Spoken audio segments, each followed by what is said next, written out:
નમસ્કાર. આજ આજ મુવમેન્ટ ફોર સેક્યુલર ડેમોક્રેસી આપણા ગુરુવારી મીટિંગને બધાને સ્વાગત. આજે આપણે ચર્ચા કરીશું વલી ગુજરાતી ઉપર. ચર્ચા કરનારા મનીષીભાઈ જાની. હું હિન્દીમાં સ્વિચ ઓવર કરું કારણ આજકાલ તો શું થઈ ગયા છે કે કોરોના પછી તો આપણે બધા ઓનલાઈન કરતાં કરતાં ઘણા બધા આપણા ઓલ ઇન્ડિયાના એક માણસ લોકો પણ જોડાતા થાય છે, સાંભળે છે. તો એટલે આપણે हिंदीમાં આપણે बात કરીએ છીએ. मनीषी जे गमे ए रीते बात करें, जे लैंग्वेज में. मनीषी भाई जानी जो हैं आज जो चर्चा करेंगे हमारे सामने वली गुजराती. बहुत लोग शायद जानते होंगे कि वली गुजराती पहले उर्दू पोइट है. पहले जो लिखी जाती थी फारसी में लिखी जाती थी, वो पहला कवि जो है उन्होंने उर्दू में लिखा. मूल तो उनको दक्षिणी भी बोला जाता है. वो तो औरंगाबाद में या हैदराबाद में कहाँ उनका पैदाइश की बात होती है, लेकिन अंतिम समय उन्होंने गुजरात में बिताया और एक बहुत ही अच्छा समय था. उनका मज़ार था बहुत ही इम्पोर्टेंट प्लेस, अहमदाबाद का बहुत इम्पोर्टेंट प्लेस में था. उसको अभी बिल्कुल कम्प्लीटली रास्ते के साथ इसको बुलडोज़र में 2002 का किस्सा तो चालू ही है. 2002 का जो हुआ था गुजरात में, उसी टाइम पे ख़त्म कर दिया, ज़मीन दोस्त कर दिया गया. वही वली गुजराती के बारे में आज मनीषी भाई बोलेंगे. मनीषी भाई बहुत ही एक एमिनेंट सिटीजन्स हैं. वो साहित्यिक भी हैं, कलाकार भी हैं, कवि भी हैं. सबसे बड़ा बात है कंसर्न सिटीजन्स हैं, बहुत ही कंसर्न सिटीजन्स हैं.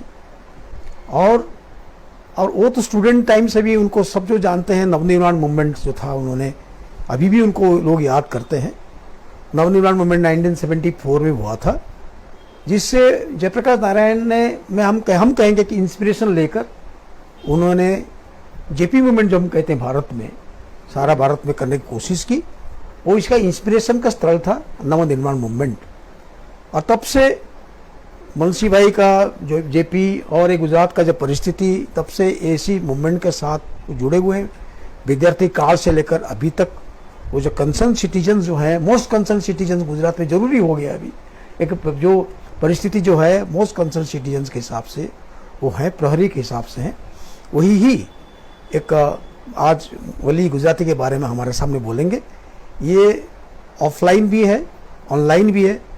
तो बरसात के कारण थोड़ा ऑफलाइन का डिस्टर्बेंसेस हो रहा है कि यहाँ कभी अहमदाबाद में कभी भी बरसात कहीं भी हो सकता है. तो भी आज हम ऑफलाइन में भी कुछ मेरे सज्जनों आज यहाँ हैं और ऑनलाइन भी है. मैं मनीषी भाई को रिक्वेस्ट करता हूँ कि वो वली गुजराती के बारे में हमको बताएं. वो जो भाषा भी चाहेंगे, शायद उनको गुजराती ज़्यादा कंफर्टेबल लगेगा. आप गुजराती में पढ़िए.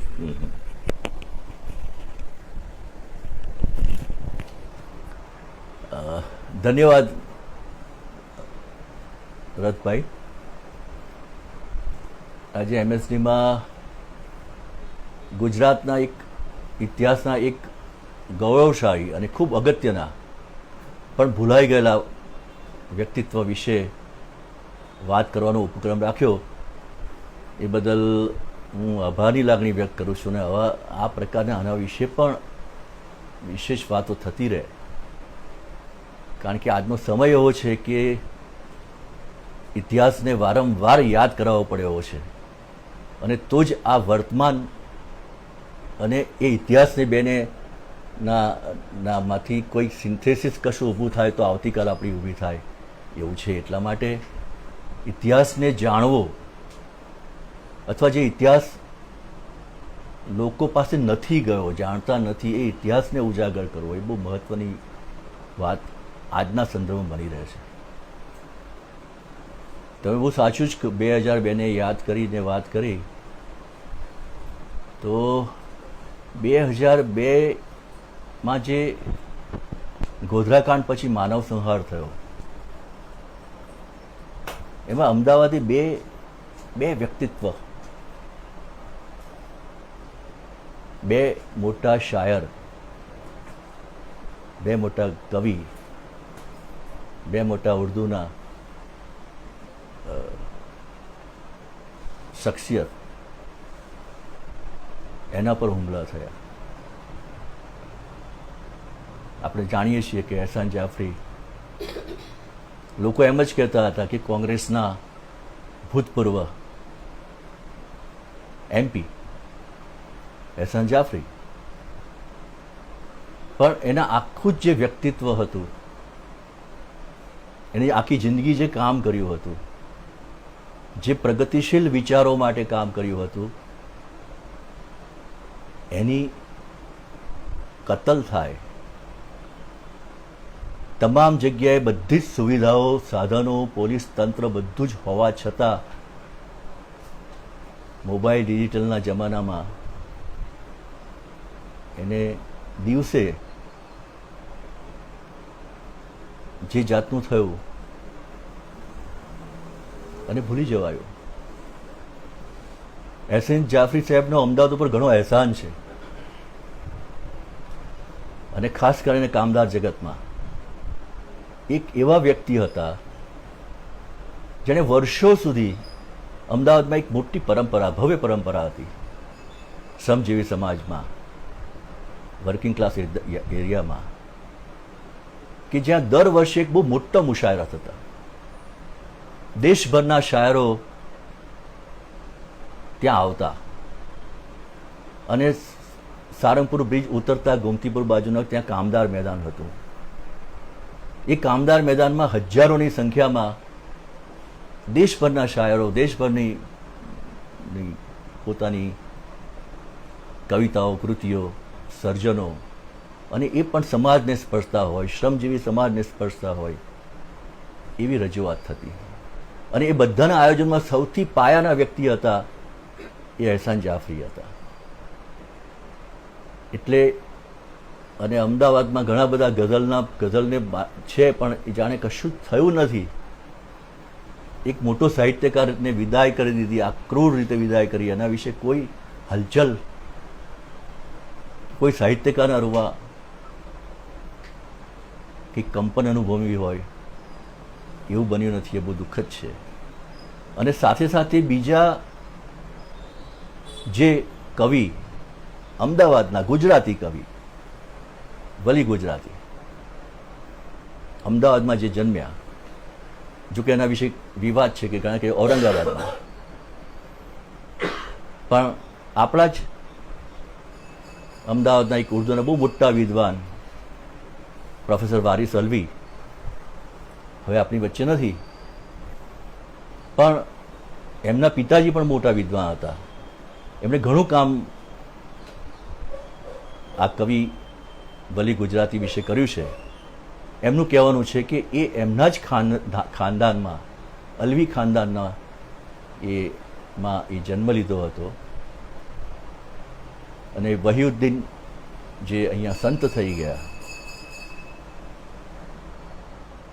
એ પરંપરામાં એમની જે મદ્રેસા હતા એમને ફારસીનું શિક્ષણ લીધું હતું.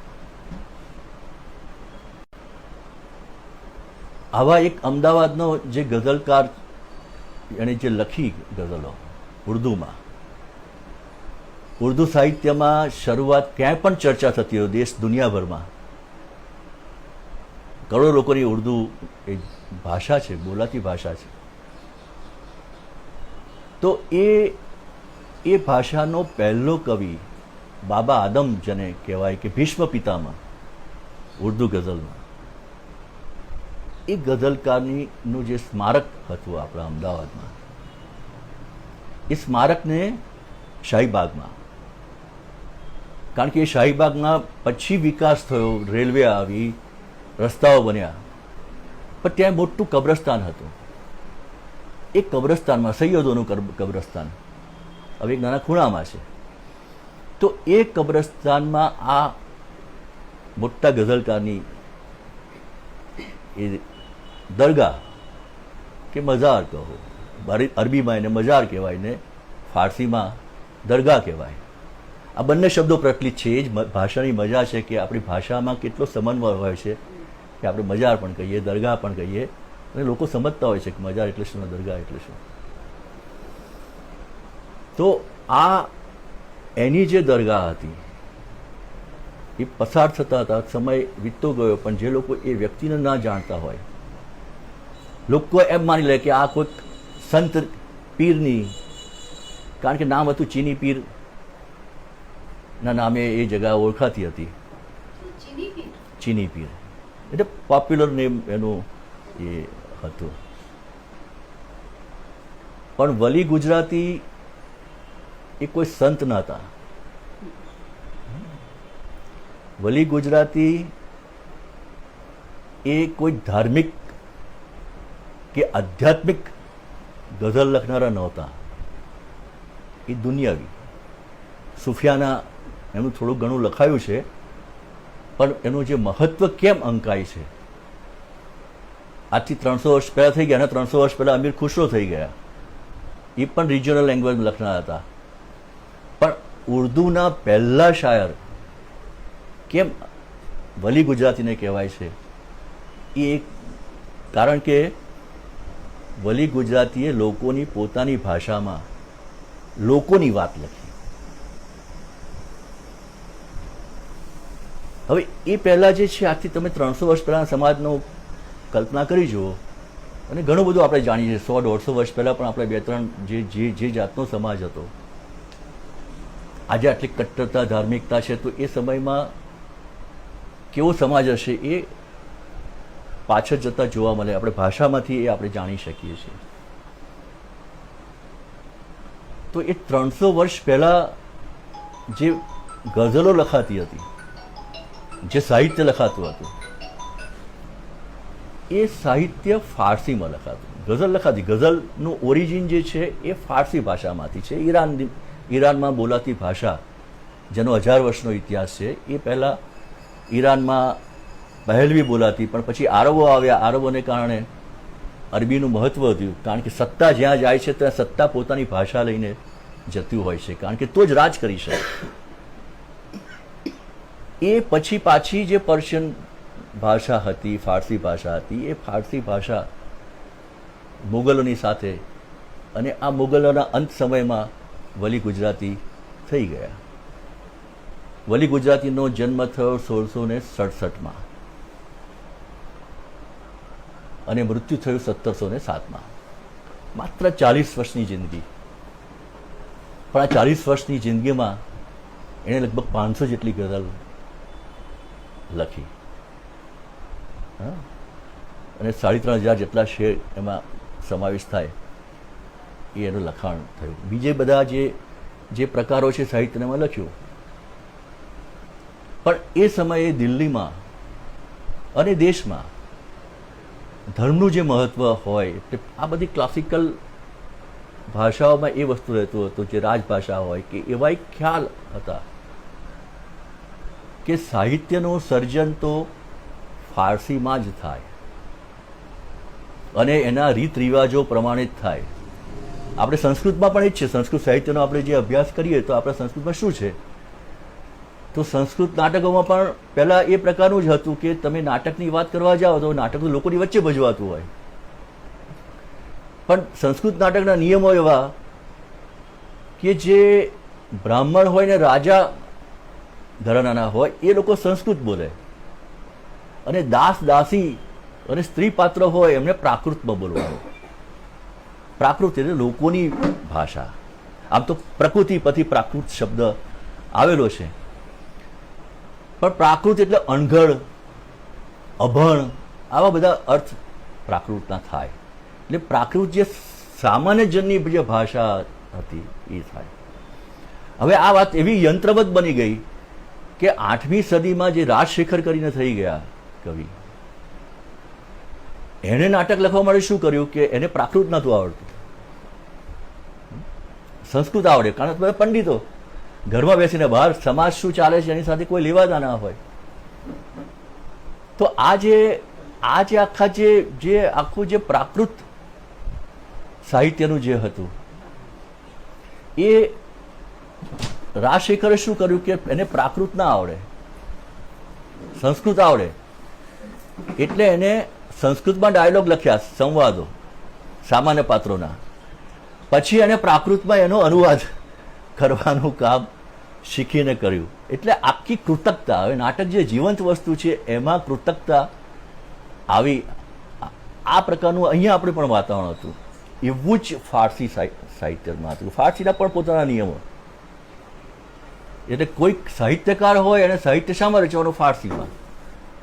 લોકોની જબાનમાં, અને જે વિદ્વાનો હોય એ બધા એવું માનતા હોય કે ભાઈ બીજી બધી ભાષાઓમાં ગીતો ગવાય, બધું થતું હોય, માણસ જીવતો જ્યાં પણ માણસ હોય ત્યાં ગીતો, નૃત્ય આ બધું હોય જ, કારણ કે જીવનના અભિન્ન ભાગ છે માનવ જીવનના. તો એ બધાને સાહિત્ય ગણે જ નહીં.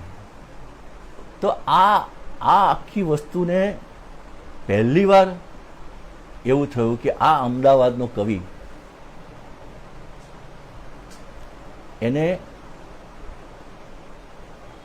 ઉર્દુમાં લખવાનું શરૂ કર્યું. હવે ઉર્દુ જે શબ્દ છે એ ફારસીમાંથી આવે છે, એટલે ઓરિજિનલ ઓર્દુ એટલે લશ્કરની છાવણી, એટલે લશ્કરના એના ઉપરથી ઉર્દુ શબ્દ બન્યો. તો આ ઉર્દુ એટલે લશ્કરની છાવણીમાં લશ્કરી જબાન, એટલે સામાન્ય સિપાહીઓ, તો સામાન્ય શ્રમજીવી વર્ગમાંથી આવનારા લોકો હોય, આજે પણ આપણે જોઈએ છીએ પોલીસમાં કે, તો એ લોકોની જે ભાષા હતી જનતાની, એ ઉર્દુ ભાષા. આ ઉર્દુ ભાષા છે એ આ દેશમાં જન્મ પામી છે. આ ખાસ આપણે યાદ રાખવું પડે કે ભારતની ભાષા છે, જેના ઘણા બધા નામ છે. અને હિન્દુસ્તાની તરીકે ઓળખાય, દહેલવી તરીકે ઓળખાય, હિન્દવી તરીકે ઓળખાય, અને રેખતા તરીકે ઓળખાય. રેખતા છે એ શબ્દ પણ ફારસી શબ્દ છે. રેખતાનો અર્થ મિશ્રણથી બનેલું. જો આખી સમન્વયની જે આખી વાત જે છે, એ આખી ભાષા કેવી રીતે, કારણ કે ભાષા તો વહેતી નદી જ હોય છે, કોઈ પણ ભાષા, તો એ સમન્વયથી જે બની છે કે અહીંની હિન્દી, મરાઠી, ગુજરાતી, આ બધી ભાષાઓમાંથી મિશ્રણ થઈને જે બની, એ ઉર્દુ ભાષા છે. એટલે ફારસી વાળા તો આને નેગેટિવ તરીકે જોતા હતા, બધું મિશ્રણ વાળું. આપણે નહીં આમ જબ ક્લાસિકલમાં એવું હતું કે આ બધું ફિલ્મી ગીત હોય તો આ તો બધું એમ કે આ તો બધું ચાલુ દેશી કહેવાય, સૌથી વધુ પોપ્યુલર હોય, સૌથી વધુ લોકોને ગમતી વસ્તુ હોય. પણ આપણે શું, આ તો બધું ચાલુ કહેવાય, આ તો ચાલુ નવલકથા કહેવાય, આ તો ચાલુ ગીતો કહેવાય, ફિલ્મી ગીતો કહેવાય. હા, એને ઉતારી પાડવાની વસ્તુ હોય છે. એટલે એ જે વસ્તુ છે, એટલે સૌથી મોટી ક્રાંતિકારી વસ્તુ, ઘટના જે બની છે 300 વર્ષ પહેલાં, એ છે આ અમદાવાદના એક યુવાન છોકરો જે માત્ર 40 વર્ષ જીવ્યો, એને ગઝલ લખવાનું ઉર્દુમાં શરૂ કર્યું. અને એ ફરનારો હતો. ઔરંગાબાદ પણ, હજી ઔરંગાબાદ છે, સુરત છે, અને ઘણા બધા શહેરોમાં છે. સુરત વિશે ખૂબ સરસ એને કવિતા લખેલી છે કે જે તમે એના વિશે અભ્યાસ કરો તો એ લાગે કે આ કવિતામાં કેટલા બધા જે સુરતનું વર્ણન આવે છે, બહુ જ ડિટેલમાં, બહુ લાંબી એમાં એ રચના છે, એની કૃતિ છે. તો અને એ બીજી જે કવિતાઓ લખી, એટલે બીજું એનું વિશેષ મહત્વની વસ્તુ એ છે કે આપણે ત્યાં પણ એવું હતું, આપણું ધાર્મિક જે સાહિત્ય છે, આપણે કહીએ ગોપી ભાવે લખાય, ગોપીઓ પ્રેમ કરે છે એવી રીતે વર્ણન બધા ખૂબ બધા આવતા હોય, બહુ રોમેન્ટિક એક્સપ્રેશન ને બધું આવતા હોય, રાધા ભાવે, ગોપી ભાવે સાહિત્ય લખાતું હોય, એટલે કશો દોષ ના આવે. એમ ગોપીઓ કૃષ્ણને પ્રેમ કરે છે એવી રીતે આવતું હોય. એવી જ રીતે પારસી, એટલે દરેક જેના રૂટ્સ ધર્મ સાથે હોય છે, તો ફારસી સાહિત્યમાં પણ એવું હતું કે ગઝલ જે છે એ પ્રેમની, ઇશ્કની કવિતા છે. છેવટે એ પ્રેમ ઈશ્વર સાથે જોડાઈને વાત થતી હોય, પણ એ પ્રેમ હંમેશા જે લખાય, ઇશ્ક લખાય, એ સ્ત્રીઓના સંદર્ભથી, એના દ્રષ્ટિકોણથી લખાય. જાણે કે પ્રેમિકાઓ પ્રેમ કરે છે એવી રીતે લખાય. ગોપી ભાવ, જેને આપણે સરળ શબ્દોમાં કહીએ તો એ પ્રકારનું લખવાનું હતું. વલી ગુજરાતી છે, આ એની બીજી ક્રાંતિકારીતા, જે મહત્વની વસ્તુ એ છે સાહિત્ય જગતમાં કે એણે પુરુષના દ્રષ્ટિકોણથી લખવાનું શરૂ કર્યું. પુરુષ પ્રેમ કરે છે સ્ત્રીને, એટલે ધરતી ઉપર કવિતા આવી ગઈ. વાસ્તવિક જીવનની કવિતા એ જે તે સમયનો હતો એમાં આવી ગઈ. એટલે એને વાસ્તવિક જીવનની કવિતા લખવાનું, ગઝલ લખવાનું શરૂ કર્યું. એટલે એનું જે કોન્ટ્રીબ્યુશન છે એ માત્ર પહેલો ગઝલકાર કેમ કહેવાય છે ઉર્દુનો, એ માત્ર કંઈક એના ઇતિહાસની દ્રષ્ટિએ વહેલા જન્મ્યો એવું નથી, પણ એને ક્રાંતિકારી ફેરફારો કર્યા. એને પોતાનો જે આ ગઝલ સંગ્રહ છે દીવાને વલી, એટલે પહેલા એકવાર એ દિલ્હી ગયા હતા, પણ વલી ગુજરાતી 1700ની સાલમાં એ દિલ્હી જાય છે અને પોતાનો આ દીવાને વલી ગઝલ સંગ્રહ લઈને. હવે આ જે ગઝલ સંગ્રહને ત્યાં એ કવિતાઓ અને ગઝલો વાંચે છે ત્યારે ત્યાંના ગઝલકારોને એ થાય છે જે લોકો ફારસી ભાષામાં લખતા હતા, જે કહેવાતા વિદ્વાનો હતા. આપણે પણ અહીંયા જે સાહિત્ય પરિષદમાં ને બધામાં ભેગા થતા હોય એવા લોકો જે હતા, વિદ્વત્તાની મોટી મોટી વાતો કરનારા હોય, એ લોકોને લાગ્યું કે આમાં પણ કંઈક છે. લોકોમાં તો ખૂબ લોકપ્રિય બની ગઈ વસ્તુ ત્યાંના લોકોમાં, કારણ કે આમ જનતાને પોતાની વાત લાગી. નતા કોઈ જે ભાષા નથી સમજાતી એવી ભાષા નથી, લોકોની બોલચાલની ભાષા હતી, શ્રમજીવીઓની ભાષા હતી, કામદારોની ભાષા હતી. તો એ ભાષામાં આ વાસ્તુ જોઈને એ એટલી બધી ધૂમ મચી ગઈ દિલ્હીમાં કે અત્યારે પણ 300 વર્ષ પછી પણ એ જમાનામાં જે રીતે એના જે સંગ્રહોને જે તૈયાર થતું હશે, તો અત્યારે પણ ઉત્તર ભારતમાં ઘણી બધી જગ્યાઓએ, ઘણા બધી લાઇબ્રેરીઓમાં એની હસ્તપ્રત, એની આ ગઝલ સંગ્રહ છે એ જોવા મળે છે. અત્યારે એ વસ્તુ બતાવે છે કે એ સમયમાં આટલી બધી ટેકનોલોજી પ્રિન્ટિંગની નહોતી, છતાંય એના ગઝલ સંગ્રહ આટલી બધી જગ્યાઓએ લોકોમાં હતા. એટલે એ જે ગઝલ સંગ્રહો, એનું જે એક આખી હવા ઊભી થઈ, ત્યારે લોકોમાં એક વસ્તુ ઊભી થઈ કે ઉર્દુ ભાષામાં પણ લખી શકાય, એમાં પણ ઘણી બધી નજાકત છે, એમાં પણ સાહિત્ય સર્જી શકાય છે. એટલે પછી એના પછી જે મોટા મોટા કવિઓ આપણને મળ્યા, મીર તાકી મીર કે ગાલિબ કે ઇકબાલ સુધી, તો આ ઉર્દુ માં જે ગઝલ થઈ એને કારણે લોકોમાં ગઝલ પહોંચી.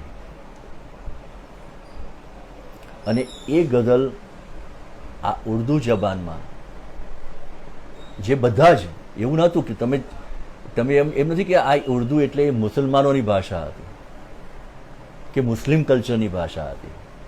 નોર્થ ઇન્ડિયામાં તમે જોવા જાઓ, આમ તો એના રૂટ્સ તમે જોવા જાઓ તો કેવી વસ્તુ છે કે ફારસી ભાષાની સાથે રૂટ કેવું, ફારસીની ગુજરાતી સાહિત્ય પર અસરમાં જે લેખકે લખ્યું છે કે ગુર્જરો જે છે એ ઈરાનથી હુણોની સાથે આવ્યા અને પંજાબમાં ગુજરાનવાલા અને આ બધા નામ છે એના પરથી લાગે છે કે ત્યાં ગુજરાત જિલ્લો પણ છે. એ ગુર્જરો આવે જેના ઉપરથી ગુજરાત બન્યું. એટલે તમે જો એના રૂટ્સ છે ત્યાં સુધી આપણે જોઈ શકીએ. અને તો જ આ જે ભાષા ફારસી અને ભાષામાંથી, બધી ભાષાઓમાંથી લોકોની ભાષા પનપી અથવા એનો વિકાસ થયો ને લોક ભાષા તરીકે મહત્વની વસ્તુ બની. આપણી અત્યારની પણ ગુજરાતી ભાષા છે એમાં લગભગ 30-40% શબ્દો અરબી અને ફારસી છે.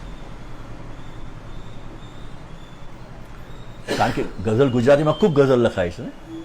અત્યારે સૌથી વધુ લખાતી વસ્તુ હોય તો ગઝલ લખાય છે ગુજરાતમાં, કારણ કે ગઝલમાં પ્રેમ ભાવ આવે છે, આ પોતાની વાત વ્યક્ત થઈ શકે છે. પણ એ છે ઉર્દુને આભારી કે ઉર્દુ જે બોલચાલની ભાષા આટલા બધી જગ્યાએ હતી, સહજ હતી, એને કારણે થઈ. આપણી ફિલ્મ ઇન્ડસ્ટ્રી જુઓ, અરે આપણા મોટા મોટા લેખક કહેવાય, આમ હિન્દીના લેખક કહેવાય અને ઉર્દુના પણ કહેવાય, અને ઉર્દુમાં લખ્યું છે પ્રેમચંદજીએ. પ્રેમચંદજીએ જેનું બધા લખાણ છે એ હિન્દી સાહિત્યકારો કે અમારા હિન્દી સાહિત્યકારો ઉર્દુ પણ કરી શકે કે આ ઉર્દુના મોટા મોટા લેખક છે, અને આમ તો આખા દેશના મોટા લેખક છે કે એના સુધી હજુ સુધી એને જેટલા લોકો સુધીના હૃદય સુધી પહોંચ્યા છે અથવા એમણે જે સમાજની વાત કરી છે એવું આપણે હજુ સુધી એવા મોટા લેખકને હજુ આપણે નથી ઊભી કરી શક્યા. એ આખી વાસ્તવિકતા છે. તો એ ગુજરાતી અને એક વસ્તુ મને મેં એક જગ્યાએ એ પણ વાંચ્યું કે ગુજરાતીમાં અહીંયા, કારણ કે આ મુગલોનું રાજ તો બધી જગ્યાએ એની અસરો રહી છે. ભાષા આપણા શબ્દો તો કેટલા બધા, દિવાલથી માંડીને કેટલા બધા શબ્દો લગભગ ફારસી અને અરબીમાંથી જ આવેલા છે. કેટલાક પુસ્તકો એવા પણ છે કે જેની ભાષા ગુજરાતી છે પણ લિપિ એની અરબી છે. એટલે અરબી લિપિમાં ગુજરાતી પુસ્તક લખાયા છે. એટલે એ આખું એનું જે છે એ ક્યાંક મેં એનો ઉલ્લેખ વાંચેલો છે પુસ્તકનો. એ ક્યારે લખાવ્યું એ ખ્યાલ નથી, પણ વલી ગુજરાતીનું જે આ પુસ્તક છે દીવાને વલી, એ આપણા ભોજેમાં છે. હવે અત્યારે સચવાયું છે કે નહીં મને ખબર નથી, અને પીરમશાહ લાઇબ્રેરીમાં તો છે જ, એ મને પાકી ખબર છે. કે એટલે આ આખી જે વસ્તુ છે, એટલે એ ભાષાની સાથે લોકો અને ભાષા એ રહેતી હોય છે. હવે આપણને પ્રશ્ન એ થાય કે આટલો મોટો ગઝલકાર છે છતાં ગઝલના લોકોએ આટલું બધું સૌથી વધારે લખાય છે. તો એહસાન જાફરી જે ગઝલકાર અને બીજા આપણા વલી ગુજરાતી, આ બંનેને 2002માં એકને ની સ્મૃતિઓને ખતમ કરવામાં આવી, એકની જીવતા ખતમ કરવામાં આવ્યા. આ બંનેને વિશે આટલા ગઝલકારો છે એના કેમ? અને ઉર્દુ બહુ જાણનારા લોકો છે. ગઝલ આજે લખનારા લોકો છે એ ઉર્દુ જાણે છે. ગુજરાતીમાં લખનારા પણ ઉર્દુ જાણનારા બહુ લોકો ગઝલકારો છે, યુવાનો છે, સિનિયર્સ છે બધા. કેમ એમનું કોઈ રૂવાડું ફરક્યું નહીં?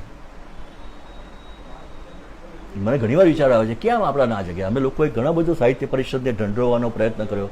અમારી સાથે મહાશ્વેતા દેવી પણ હતા 2002માં જ, કે સાહિત્ય પરિષદને આપણે લોકોએ આ ફરીથી એનું સ્મારક ઊભું થાય, નેસ્ત નાબૂદ થાય. કારણ કે એ જે સ્મારક 2002માં થયું એટલે એવું થયું, એને તોડીને તો નાખ્યું, પણ એ જ રાતે મ્યુનિસિપલ કોર્પોરેશન કોંગ્રેસની હતી. લોકોએ હુલ્લડિયા લોકોએ એને ખતમ કરી કે આ કોઈ મુસ્લિમની દરગાહ છે એમ કરીને. હા, એ ધર્મની નફરતને કારણે એકની કરી. પણ એને રાતોરાત મ્યુનિસિપલ કોર્પોરેશનના લોકોએ એને જમીનદોસ્ત કરી અને રોડ સરફેસિંગ બી કરી નાખ્યું. એટલે પહેલી બીજી માર્ચે તો કંઈ જાણે કશું હતું જ નહીં એવું કરવામાં અહીંની કોંગ્રેસની નેતાગીરી અને જે કોર્પોરેશનમાં હતા એમની પણ મોટી ભૂમિકા રહી છે એક ગઝલકારને ખતમ કરવામાં. તો પ્રશ્ન થાય તો એટલે તો સવાલ એટલે આવે છે કે અંગ્રેજ સમયમાં એને અંગ્રેજી તો થોપવું હતું આપણા ઉપર, કારણ કે જે પણ સત્તાવાળા આવે એમને પોતાને સરળતા માટે અને ગુલામ બનાવવા માટે એક ભાષા બહુ મહત્વનું હથિયાર હોય છે. તો અહીંયા તો જે રાજસત્તાની ભાષા હતી, વ્યવહારની ભાષા હતી, એ ફારસી હતી. તો એ ફારસીનું મહત્વ ઘટાડવા શું કરવું જોઈએ? તો એ લોકોએ સ્કૂલોમાં ઉર્દુ ભાષામાં પ્રાથમિક શાળાઓ શરૂ કરી. એટલે જે લોકોની ભાષા હતી ઉર્દુમાં, એટલે ઉર્દુ લિપિ, જે ઉર્દુ લિપિ છે એ ફારસી અરબીમાંથી બનેલી છે. અને એ લિપિ છે માત્ર ઉર્દુ ભાષા નહીં, સિંધી ભાષા માટે પણ છે, પંજાબી માટે પણ છે. આ બધાની જે લિપિ છે, તો એ લિપિમાં ભણવાનું શરૂ કર્યું.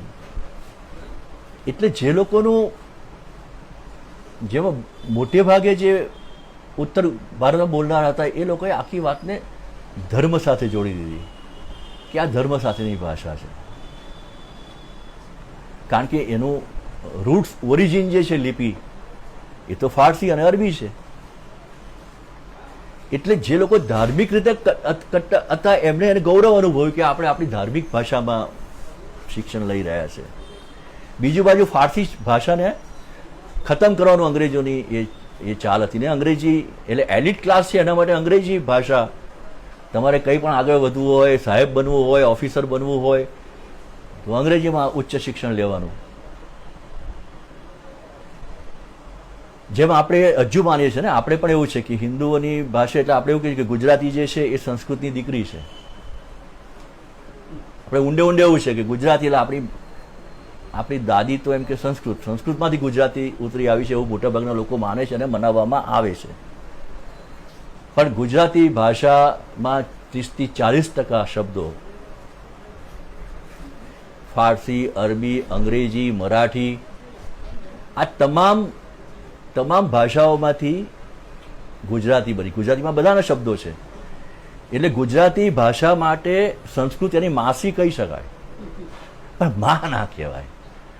અને સંસ્કૃતને આપણે શું કહીએ છીએ કે સંસ્કૃત એ તો દેવોની ભાષા છે, એટલે એને ધર્મ સાથે જોડેલો છે. એટલે આ દેશમાં જે સત્તાધારીઓ હતા એમને ખૂબ મજા પડી ગઈ. ગુજરાતી હોય, હિન્દી હોય, આ બધી સંસ્કૃતની દીકરીઓ છે અને આ ઉર્દુ છે એ આ ઇસ્લામ મુસ્લિમ ધર્મ સાથે જોડાયેલું છે. અને પાકિસ્તાને પછી જ્યારે વિભાજન થયું એટલે પાકિસ્તાને પોતે રાષ્ટ્રભાષા તરીકે ઉર્દુને લીધી. એટલે આ વસ્તુ વધારે દ્રઢ થઈ નફરતની વસ્તુમાં. એટલે એને કારણે આપણે બધા જ લોકો અહીંયા ગઝલને મજા પ્રેમ કરે, પણ તમે જ્યારે વાત આવે કોઈ તો એને તરત આ મુસ્લિમ ગઝલકાર છે, આ હિન્દુ ગઝલકાર છે. એટલે ગઝલ ક્યાંથી આવી એનું મહત્વ ઘટાઈ જાય. ગઝલ તમારા સુધી કેવી રીતે પહોંચી, તમે કેવી રીતે ગઝલ લખતા થયા, તમે એના બધા જ શબ્દો ઉર્દુના શબ્દો વાપરો છો, શેર શબ્દ તમામ એમાંથી એની પરંપરાઓ માનો છો. આ બધી જ વસ્તુઓ છતાં પણ જ્યારે એહસાન જાફરી અને વલી ગુજરાતીનું થયું ત્યારે કોઈને એમને થયું કે આ મુસલમાનો વ્યક્તિ હતા, આ મોટા સર્જકો કે આ પરંપરાના હતા એ વાતને ખતમ કરી નાખાય. એટલે કેવી રીતે આખો ઇતિહાસને નફરતની આગથી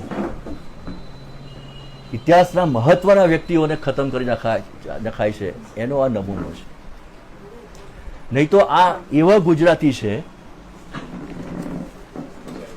કે જે જ્યારે ગયા દિલ્હીમાં, જે મેં વાત કરી કે 1700માં,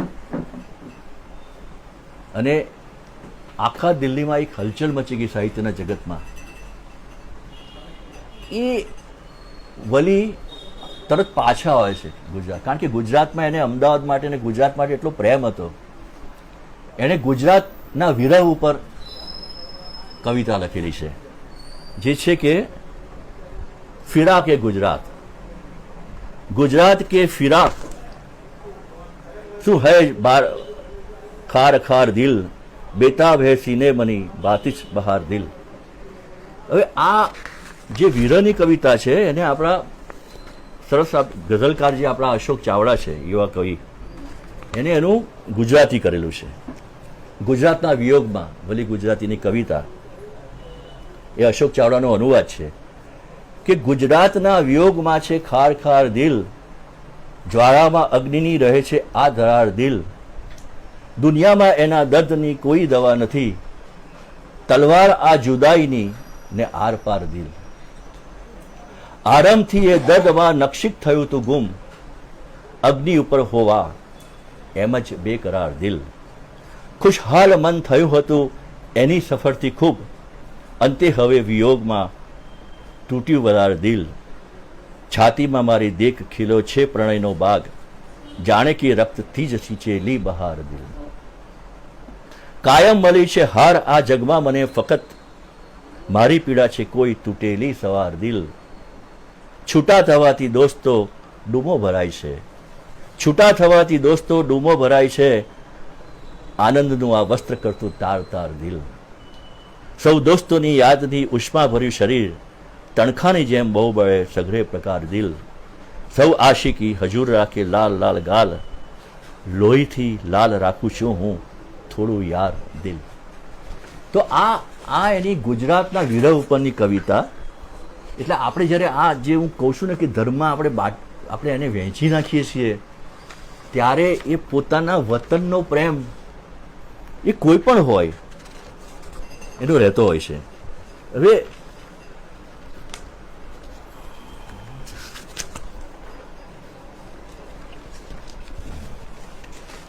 એની કેટલીક જે મેં જે વાત કરી ને પહેલા કે આ બધી કવિતાઓ જે છે એની એ કવિતાઓ જે ઉર્દુ ભાષાની મજા જે છે કે એ જે મિશ્રણથી બનેલી ભાષા છે. તમે જો કે આ ગુજરાતમાં રહેનારો માણસ કેવી રીતે એ વખતે આવી કોઈ સંસ્કૃતિના ભેદ, આ હિન્દુ સંસ્કૃતિના, મુસ્લિમ સંસ્કૃતિ એવું કશું હતું જ નહીં. એમ ધર્મનું પણ એની કવિતાઓમાંથી એ જોઈ શકીએ છીએ કે જો કેવો એક સરસ એનો ગઝલ છે, સખી તુમ મુખ સેતી ખોલો નકાબ આહિસ્તા આહિસ્તા. આહિસ્તા આહિસ્તા તો બહુ ગવાય છે બધી જગ્યાએ, પણ પહેલો શબ્દ જો સખી તુમ મુખ સેતી ખોલો નકાબ આહિસ્તા આહિસ્તા કે જો ગુલ સે નિકસતા હૈ ગુલાબ આહિસ્તા આહિસ્તા. જેમ ફૂલમાંથી ગુલાબમાંથી અત્તર નીકળે છે આહિસ્તા આહિસ્તા, એમ તારો નકાબ, તારો ઘૂંઘટ ખોલ. હજારો લાખ ખુઆ મેં સજન મેરા ચલે यूं कर सितारों में चले जो महताब आहिस्ता आहिस्ता. એમ કે ભાઈ હજારો પ્રેમિકાઓની વચ્ચે તું એવી રીતે જઈ રહી છે જાણે કે તારાઓના ઝુંડમાં એક ચાંદો જઈ રહ્યો છે. સલોને સાવરે પીતમ તેરે મોતી કી ઝલકાને કિયા અવદે પુરૈયા કો ખરાબ આહિસ્તા આહિસ્તા. જે શબ્દો જે આવે છે, તેરે નયન કી તેગ તું જાહિર હે રંગ એ ખૂન કિસકો કિયા હે કત્લ કે બાંકે પઠાન આજ.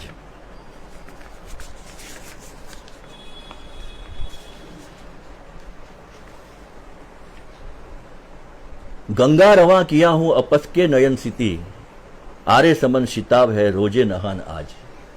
ગંગા જમનીની આપણે જ્યારે બધા વાત કરે છે ને તો આ શબ્દો ગંગા જમના આ બધામાં વપરાયા છે. જે આપણે તહેજીબની વાત કરી છે કે ગંગા જમની તહેજીબ, એ આ બધા સાહિત્યમાં એ ખૂબ ગંગા અને જમનાના ઉલ્લેખો થયા છે. એને કારણે આપણે એ શબ્દ આપણી પાસે એ આવેલો છે. જો જમનાની વાત આવે છે, जुल्फ तेरी है मौज जमुना की, जुल्फ तेरी है मौज जमुना की तिल नजीक उसके जो सनासी है. सनासी એટલે સન્યાસી. तिल तलना नजीक જેમ સન્યાસી હોય એવી जुल्फ तेरी है मौज जमुना की. घर तेरा है रश्क ए देवल एची उसमें मुद्दत सु दिल उपासी है. उपासी शब्द એટલે ઉપાસક કે ઉપવાસી. જો આ શબ્દો કેવી રીતે કોઈ ધાર્મિક કોઈ બંધનો આને નડતા નથી. એ સિય जुल्फ तुझ जन खदा पर नागनी ज्यों कुएं पे प्यासी है ऐ वली जो लिबास तन पे रखा आशिका की नजीक लिबासी है. હવે આ છંદભંગનો કવિ એટલે દરેક પરંપરાઓને તોડનારો કવિ એ કેવી રીતે લખે છે એમ, तेरे जुल्फ के पेच में छंद है, तेरे जुल्फ के पेच में छंद है कि जिस छंद में चंद दर चंद है. ख्याले जुलक तुझ रसा का सनम आशिका के दिल का अलिबंद है. विरह आग तेरा मेरे घर मिनी जो बंदा किया बंद दर बंद है. तकल्लुस तुझ रब सुयूं खुश मजा जो बेजा कया शक्कर कंद है. दीवाना किया है वली कूं सदा तेरी जुल्फ में क्या सखी छंद है. सखी शब्द पाछो આવ્યો. કુચાએ યાર એન કાશી હૈ, જો કાશીની પણ વાત આવે છે. કુચાએ યાર એન કાશી હૈ જોગી એ દિલ વહાં કબ આસી હૈ. જોગી શબ્દ જોગી એ દિલ વહાં કબ આસી હૈ. पी के बैराग की उदासी सूं दिल पे मेरे सदा उदासी है. ऐ सनम तुझ जबी ऊपर ये ख्याल हिंदुए हरद्वार बासी है. जुल्फ तेरी है मौज जमुना की, आ पेलू फरी तिल नजीक उसके ज्यों सनासी है. घर तेरा है रश्क ए देवल ची उसमें मुद्दत ही जुपासी है. આ પ્રકારની એની પ્રેમની કવિતાઓ જે છે એ આખું જ એટલે તમને માણસ જ્યારે વધારે લોકપ્રિય બને છે તો આ વસ્તુ એમાં બહુ મહત્ત્વની હોય છે કે લોકોની સંસ્કૃતિ, લોકોની ભાષા, લોકોનું કલ્ચર, લોકોના રીત રિવાજ, લોકોની કહેવતો, લોકોની માન્યતાઓ, આ બધું લઈને જ્યારે આવે છે સાહિત્યકાર ઠેઠ જનપદમાંથી, ત્યારે એ માણસ બને છે. जिस इश्क का तीर कारी लगे उसे जिंदगी क्यों न भारी लगे. હવે આ જે છે કવિ, એને મુસ્લિમ ને હિન્દુ બધા મિત્રો હતા. હવે કવિતામાં એ બધા મિત્રોના ઉલ્લેખ પણ આવે છે. હવે અમદાવાદના એ જે બધા મિત્રો હતા, એના જે મિત્રોના નામ છે બધા હિન્દુ મિત્રો, અમૃતલાલ, ગોવિંદલાલ, ખેમદાસ, વિનોદ, આ બધા નામના ઉલ્લેખ પણ એની ગઝલોમાં જોવા મળે છે. ઉદાહરણ એક છે, શમ્સ બઝ્મ વફા હે અમૃતલાલ, શમ્સ બઝ્મ વફા હે અમૃતલાલ, સવે બાગ અદા હે અમૃતલાલ. તો આ આખી જે તહેજીબની આપણે વાત કરીએ છીએ, એ તહેજીબનો આ કવિ, અને એને બહુ સરસ રીતે એક આપણા એક ગઝલકાર છે અને બહુ સરસ એને અંજલિ આપી છે, ઉર્દુના છે, વફા કરીને. વલી વિશે એણે લખી છે કે તુને ચढ़ाया ताज उर्दू के सर पे वली, तूने चढ़ाया ताज उर्दू के सर पे वली, तूने सजाया ताज उर्दू के सर पे वली, उर्दू के गुलिस्तान की रही गुजरात में जमाम. ઉર્દુ કે ગુલિસ્तान की रही गुजरात में जमाम, એટલે ગુજરાતના હાથમાં એની લગામ રહી, એનું વર્ચસ્વ રહ્યું ગઝલ ઉપર. ઉર્દુ કે ગુલિस्तान की रही गुजरात में जमाम, ગાલિબો મીરો ઇકબાલ કા તું હી રહા ઇમામ. આ બધા આવ્યા એના માટે તારું મહત્વ છે. એટલે આવો મોટો કવિ જેને આપણે ક્યાંય ભણાવવામાં નથી આવતું. ગુજરાતીમાં એના વિશે કોઈ પુસ્તકો નથી, અને જે પણ સ્મૃતિ હતી, હવે આપણે જ્યારે લડત કરી અહીંયા, પછી ગુજરાત સરકારે એક જ વસ્તુ કરી કે વલી ગુજરાતી ગઝલ કેન્દ્ર ઊભું કર્યું, અને પછી એવોર્ડ આપવાના શરૂ કર્યા, એક મેગેઝિન શરૂ કર્યું. હવે ફરી લેખક મંડળ તરફથી કર્યું કે ભાઈ તમે ગુજરાતમાં ઉર્દુમાં, મરાઠીમાં, સિંધીમાં બધે ગઝલો લખાય છે, તમે મેગેઝિન કર્યું તો ખાલી ગુજરાતી ભાષા માટે કેમ કર્યું? ગુજરાતમાં ખાલી ગુજરાતીઓનો ઇજારો નથી, ગુજરાતમાં બધા લખનારા છે, આ બધી પરંપરા છે. તો એનો તમને નવાઈ લાગશે કે જે લોકો સાહિત્યકારોના હતા એને એક ખુલાસો અમને એવો આપ્યો કે તમે વાંચો, વલી ગુજરાતી ગઝલ કેન્દ્ર, એટલે ગુજરાતી ગઝલ કેન્દ્ર છે આ. વલીને નામ અલગ કરી નાખી. આ આપણી કરુણતા છે. આ લડત 2004-5 2002 થી અમે લડત પત્ર વ્યવહાર શરૂ કર્યો, અને એના પછીની વાત છે. અને પછી ગઝલ કરવા અપાવી, પણ એના વિશે કોઈ એવું કામ થયું નથી. પણ એનઆઈડીના છોકરાઓ જે છે, છોકરીઓ 20-22 વર્ષની છોકરીઓ, એ લોકોએ 2006માં લોકો મારી પાસે બી પણ આવી બધી કે આવું આ ભલી ગુજરાતી કોણ, એનું ક્યાં શું મળે બધી વસ્તુઓમાંથી.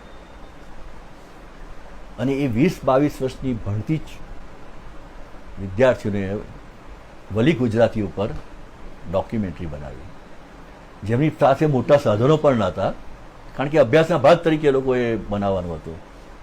એમની પાસે કોઈ વાહનોની સુવિધા પણ નહોતી. એ મારા ઘરે આવે, કેમેરા, બધી વસ્તુઓ, ટ્રાયપોડ લઈને બધું લઈને રિક્ષામાં આવ્યા, અને રિક્ષા છોડી દીધી. ફરી પાછી રિક્ષા એક છોકરી લેવા માટે ગઈ. અત્યારે આપણી પાસે એક છે વલી ગુજરાતી વિશે દેશ દુનિયામાં સર્વશ્રેષ્ઠ કોઈ વિડીયો જો હોય, જેને પછી ઘણા એવોર્ડ પણ મળ્યા, તો પોએટ્રી ઇન સ્ટોન આ એનો નાનકડી એની ડોક્યુમેન્ટરી છે, એ આપણી પાસે છે. પણ આના વિશે વધુ લખાય, એની ચર્ચા થાય, એના કોન્ટેક્સ્ટમાં મુકાય, એના સામાજિક આર્થિક ઇતિહાસની સાથે જોવાય, એ આજના સમયની માંગ છે. વલી ગુજરાતી વિશે આપણે આવી રીતે જે આપણી પાસે જે કંઈ છે એમાંથી એની યાદ, એની સ્મૃતિ દ્રશ્ય શ્રાવ્ય રૂપે કે પુસ્તક રૂપે કે એની કવિતાઓને ગુજરાતીમાં અનુવાદ કરીને, પણ એ નથી, ગુજરાતીમાં નથી, ગુજરાતનો અમદાવાદનો કવિ આટલો મોટો ઉર્દૂના આખા વિશ્વમાં જાણીતો, જેને કહેવાય બાબા આદમ ગઝલનો વિશ્વ પિતામાં, એના વિશે આપણા ગુજરાતમાં જ કશું નથી ગુજરાતી ભાષામાં. એવું કંઈક થાય એના માટે પ્રયત્નશીલ થઈએ આપણે બધા, એવી અહીંયા હું ઈચ્છા વ્યક્ત કરું છું. અને અહીં મને આ વિશે, વલી ગુજરાતી વિશે વાત કરવા માટે કહેવામાં આવી બદલ સૌનો એમએસનો આભાર માનું છું.